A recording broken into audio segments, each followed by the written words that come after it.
March is really when the year starts, Aries.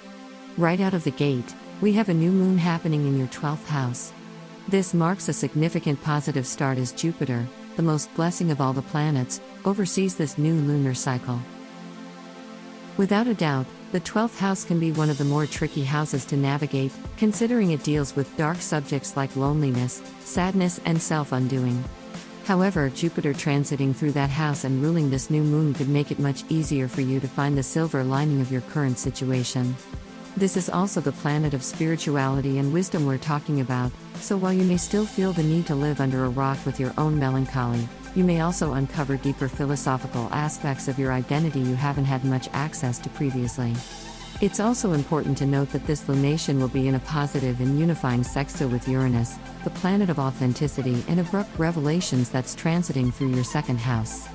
This could indicate that your discoveries this month can turn into something profitable. Though profit here may not necessarily be speaking of money directly. This could come as gifts or new tangible tools you can use to heal yourself physically and mentally. Shortly after the new moon, both Mars and Venus will arrive at Aries' 11th house together. This is the place where Saturn has been transiting through for almost the last 2 years. This transit can be pretty significant, especially for those of you who are around 28 to 30 years old. This transit can make things a bit tumultuous and somewhat bittersweet. The 11th place is where you find your alliances, hopes, and dreams. Traditionally, it's thought of as one of the most auspicious houses, which could mean that the Saturn, Venus, and Mars trio will be strongly linked to your aspirations this month. A good hint of how this transit will affect you would be to think back about what happened in February of 2021. This was when Venus and Saturn were transiting through that same house together, indicating that you might revisit some business partnerships from around that time. While it may not necessarily be the same people you interact with, it will most likely be a similar theme.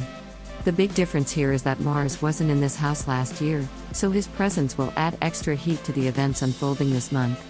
This could be the last push you need to advance in your endeavors, especially if you were born at night. Though the martial heat can be a little more overwhelming for those born during the day, causing separations and debates. Given this as a cheerful house, whatever happens, will yield a subjectively positive outcome, though the way you get there may be a little tense. On the 18th, we have the full moon of the month happening in your 6th house. This is the place that deals with work and making ends meet. It will be opposing Mercury in your 12th house, which points to a need to reflect on what work-related activities do and don't make you happy.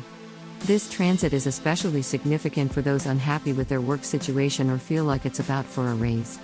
The Mercury opposition can make things a little foggy, and it may be a little hard to see the way out of these types of situations. The trick to get through it will be not to think in such a linear and rational fashion. When Mercury is in your 12th house, the central theme is abstraction and creativity.